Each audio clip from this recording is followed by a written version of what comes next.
Nah, jadi itulah tuntunan Nabi Muhammad SAW ketika ingin melaksanakan sholat. Jadi ternyata kita awali dari wudhu.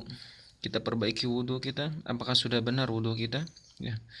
Jadi jangan sampai ada bagian-bagian tertentu dari anggota tubuh kita yang tidak terbasuh oleh wudhu. Nah, setelah sempurna wudhu kita, maka Rasulullah SAW menganjurkan kita untuk menghadap kiblat, bertakbir, baca ayat Al-Quran. Lalu setelah itu ruku sampai kamu benar-benar ruku dengan tenang. Inilah kata kuncinya. Ruku sampai kamu ruku dengan benar-benar tenang. Jadi artinya ada jeda, ya, ada jeda, ada antara gerakan dengan bacaan. Jadi ketika kita melaksanakan suatu gerakan seperti ruku, maka kita sempurnakan dulu ruku kita hingga benar-benar kita sempurna melaksanakan ruku itu sampai tulang punggung itu lurus, kan? Kita setelah tenang barulah kita membaca doa ruku, subhana rabbiyal azim wa bihamdi. Nah, itulah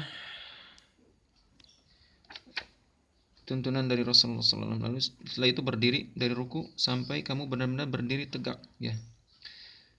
Dan seterusnya kan, sujud sampai kamu sujud dengan benar. Lalu duduklah dari ruku sampai kamu benar-benar tenang dalam duduk. Jadi ini adalah kata kuncinya, dilaksanakan dengan secara tumakninah, tenang. Ketika sujud pun jangan sampai sujud kita seperti hewan burung yang mematuk makanannya gitu kan. Saking cepatnya kita sujud hingga tidak terasa kita melaksanakan sujud. Jadi tuntunan Rasulullah SAW, ketika kita sujud maka sujudlah sampai kita benar-benar sempurna sujud kita, 7 anggota dari tubuh kita menyentuh tanah, ya, sampai benar-benar tenang, sampai kita merasakan kenikmatan dalam sujud. Lalu barulah kita membaca doa dalam sujud, ya. Ada beberapa macam doa-doa dalam sujud yang sering kita baca, yaitu subhana rabbiyal a'la wa bihamdi, dan ada bacaan-bacaan lain yang sebenarnya disunahkan oleh Nabi Muhammad SAW. Dan itulah ketentuan Nabi seperti apa melaksanakan salat. Jadi mulai dari wudhu, lalu kita melakukan gerakan-gerakan itu dengan tumakninah, dengan tenang, tidak tergesa-gesa. Kita melakukan dari satu rukun ke rukun lainnya, ya. Dan ulangilah itu dalam seluruh salatmu. Jadi ulangi itu kan. Jadi ketika kita beres satu rakaat, berdiri lagi, kita lakukan takbir lagi gitu. Kita melakukan bacaan Al-Quran lagi dengan tenang, dengan menghayati ayat Al-Quran. Setelah itu ruku dengan tenang, dengan tumakninah, dengan menikmati setiap gerakan-gerakan sampai salam. Jadi berkaitan dengan hadis tersebut, Imam Ahmad bin Hanbali berkata, sesungguhnya kadar mereka di dalam Islam ditentukan oleh kadar mereka dalam melaksanakan salat. Begitu juga dengan kecintaan mereka terhadap Islam ditentukan oleh kadar kecintaan mereka terhadap salat. Nah, jadi ternyata salat ini merupakan tolok ukur utama, keimanan seseorang. Semakin dia beriman kepada Allah, semakin dia cinta kepada Nabi Muhammad, kepada ajaran Nabi, kepada Allah Subhanahu wa taala, semakin dia tinggi keimanannya, maka dia akan memperhatikan masalah salatnya ini.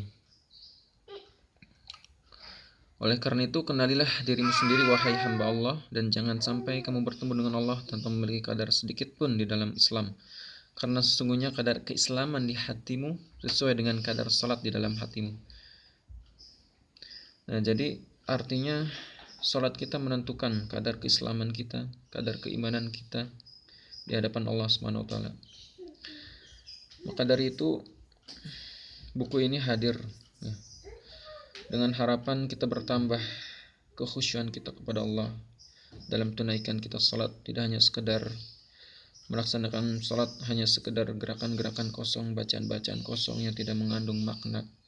Tetapi kita perbaiki salat kita hingga kita benar-benar meresapi makna-makna dari salat, baik itu bacaan pun gerakan salat, sehingga bertambah kekhusyuan kita, sehingga bertambah kenikmatan kita, kelezatan kita dalam tunaikan salat. Karena dikatakan bahwa salat itu merupakan tolak ukurnya. Jadi ketika baik keimanan seorang, maka dia akan senantiasa memperbaiki salatnya, akan dia memperbaiki kekhusyuan dalam salatnya.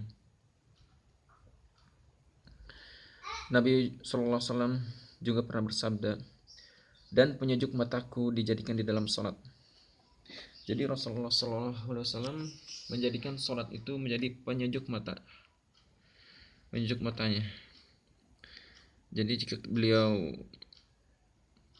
merasa gundah gulana, merasa sedang tidak menentu pikiran, maka beliau akan melaksanakan salat, karena beliau meyakini bahwa kenikmatan, kelezatan itu ada di dalam salat. Bagaimana beliau berkomunikasi dengan Allah